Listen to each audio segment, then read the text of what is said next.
ಹಣ್ಣು ತಿಂದವನು ನುಣುಚಿಕೊಂಡ, ಸಿಪ್ಪೆ ತಿಂದವನು ಸಿಕ್ಕಾಕೊಂಡ ಅನ್ನುವಂತಾಗಿದೆ H D Revanna ಅವರ ಪರಿಸ್ಥಿತಿ. ಅತ್ತ ಮಗ ಅಶ್ಲೀಲ ವಿಡಿಯೋ ಕೇಸ್ನ ಕಳಂಕವನ್ನು ಹೊತ್ತು ಊರು ಬಿಟ್ಟಿದ್ದಾನೆ.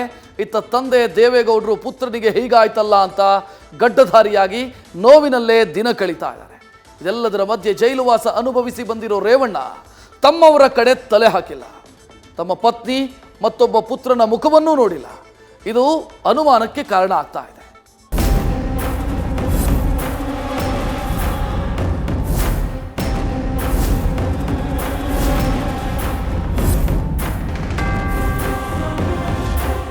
ಸಂಕಟ ಬಂದಾಗ ವೆಂಕಟರಮಣ, ಇದು ಸದ್ಯ ಎಚ್ ಡಿ ರೇವಣ್ಣ ಅನುಸರಿಸ್ತಾ ಇರೋ ನಡೆ. ಜೈಲು ಪಾಲಾಗಿ 7 ದಿನ ಸೆರೆವಾಸ ಅನುಭವಿಸಿ ಬಂದಿರೋ ರೇವಣ್ಣ ಟೆಂಪಲ್ ರನ್ ಮಾಡ್ತಿದ್ದಾರೆ. ಊರೂರು ಸುತ್ತಿ ದೇವರಿಗೆ ಸಾಷ್ಟಾಂಗ ನಮಸ್ಕಾರ ಹಾಕ್ತಿದ್ದಾರೆ. ತಮ್ಮ ಬೆಂಬಲಿಗರ ಜೊತೆ ದೇವಸ್ಥಾನಗಳ ಪರೇಡ್ ಮಾಡ್ತಿದ್ದಾರೆ. ಇಷ್ಟೆಲ್ಲ ಸುತ್ತಾಟ ಮಾಡ್ತಾ ಇರೋ ರೇವಣ್ಣ ತಮ್ಮ ಕುಟುಂಬವನ್ನ ಭೇಟಿ ಮಾಡದೇ ಇರೋದೇ ಅಚ್ಚರಿಯ ವಿಷಯ.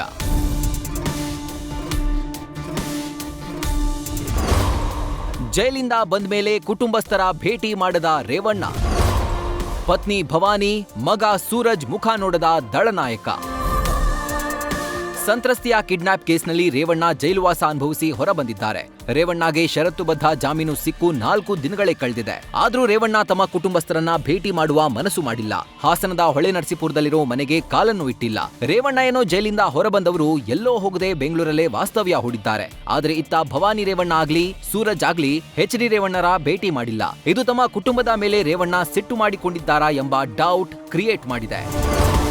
ಎಚ್ ಡಿ ರೇವಣ್ಣ ಬೇಲ್ ಮೇಲೆ ಜೈಲಿಂದ ಬಿಡುಗಡೆಯಾಗಿ ಇಂದಿಗೆ 4 ದಿನಗಳೇ ಕಳೆದು ಹೋಗಿದೆ. ರಿಲೀಸ್ ಆಗಿ 4 ದಿನ ಕಳೆದ್ರೂ ಪತ್ನಿ ಭವಾನಿಯನ್ನ ರೇವಣ್ಣ ಭೇಟಿಯಾಗಿಲ್ಲ.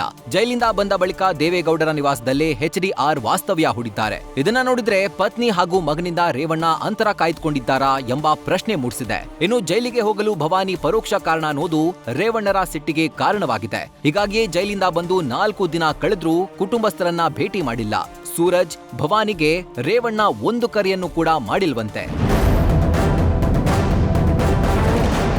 ಅಂದ್ಹಾಗೆ ಅತ್ಯಾಚಾರ ಕೇಸ್ನ ಸಂತ್ರಸ್ತೆಯನ್ನ ಕಿಡ್ನಾಪ್ ಮಾಡಿಸೋಕೆ ಹೇಳಿದ್ದು ಭವಾನಿ ರೇವಣ್ಣ ಅಂತ ಹಾಸನದಲ್ಲಿ ಟಾಕ್ ಇದೆ. ಹೀಗಾಗಿ ರೇವಣ್ಣ ಭವಾನಿಯನ್ನ ಭೇಟಿ ಮಾಡಿಲ್ಲ. ಅವರೇನೋ ಕೋಪದಿಂದ ಭೇಟಿ ಮಾಡಿಲ್ಲ, ಓಕೆ. ಆದ್ರೆ ಭವಾನಿ ಮತ್ತು ಸೂರಜ್ ಆದ್ರೂ ಭೇಟಿ ಮಾಡ್ಬೇಕಲ್ವಾ? ಅವರು ಕೂಡ ರೇವಣ್ಣ ಸುತ್ತ ಸುಳಿಯದೇ ಇರೋದೇ ಶಂಕೆಯಾಗಿದೆ. ಅಂದ್ಹಾಗೆ ಜೈಲಲ್ಲಿದ್ದಾಗಲೂ ಪತ್ನಿ ಭವಾನಿ, ಪುತ್ರ ಸೂರಜ್ ಎಲ್ಲಿಯೂ ಕಾಣಿಸಿಕೊಂಡಿರಲಿಲ್ಲ. ಜೈಲಿಂದ ಬಿಡುಗಡೆಯಾಗುವ ವೇಳೆಯೂ ಎಲ್ಲೂ ಕಂಡಿರಲಿಲ್ಲ. ಸದ್ಯ ಮೈಸೂರು ಜಿಲ್ಲೆಯ ಸಾಲಿಗ್ರಾಮದಲ್ಲಿ ರೇವಣ್ಣ ಪತ್ನಿ ಭವಾನಿ ಇದ್ದು, ಸಾಲಿಗ್ರಾಮ ಬಿಟ್ರೆ ಹೊಳೆನರಸೀಪುರದಲ್ಲಿ ಭವಾನಿ ಉಳಿಯುತ್ತಿದ್ದಾರೆ. ಇತ್ತ ಮಾವ ದೇವೇಗೌಡ, ಅತ್ತೆ ಚೆನ್ನಮ್ಮ ಅವರನ್ನು ಭವಾನಿ ಭೇಟಿ ಮಾಡಿಲ್ಲ. ಪತಿ ರೇವಣ್ಣ ಜೈಲಿಂದ ರಿಲೀಸ್ ಆದ್ರೂ ಭೇಟಿಗೆ ಮುಂದಾಗದೆ ಭವಾನಿ ಕೂಡ ದೂರ ಉಳಿದಿದ್ದಾರೆ. ಒಟ್ಟಾರೆ ಸದ್ಯ ರೇವಣ್ಣ ತಮ್ಮ ಕುಟುಂಬಸ್ಥರ ಮೇಲೆ ಮುನಿಸಿಕೊಂಡಿದ್ದಾರೆ ಎನ್ನಲಾಗ್ತಾ ಇದೆ. ಹೀಗಾಗಿ ಪದ್ಮನಾಭನಗರದ ತಮ್ಮ ತಂದೆಯ ಮನೆಯಲ್ಲೇ ವಾಸ್ತವ್ಯ ಹೂಡಿದ್ದಾರೆ. ಇದನ್ನೆಲ್ಲ ನೋಡ್ತಿದ್ರೆ ಕಿಡ್ನಾಪ್ ಕೇಸ್ನಲ್ಲಿ ಭವಾನಿ ರೇವಣ್ಣ ಅವರ ಪಾಲಿದ್ಯಾ? ಅವರು ಮಾಡಿದ ಕೃತ್ಯಕ್ಕೆ ರೇವಣ್ಣ ಜೈಲು ಸೇರಿದ್ರಾ ಎಂಬ ಮಾತು ಮಾರ್ಧನಿಸ್ತಿರೋದಂತೂ ನಿಜ. Sandesh, crime bureau, news first. News first ನಿರ್ಭೀತಿಯಿಂದ ನಿಮ್ಮ ಪರವಾಗಿ.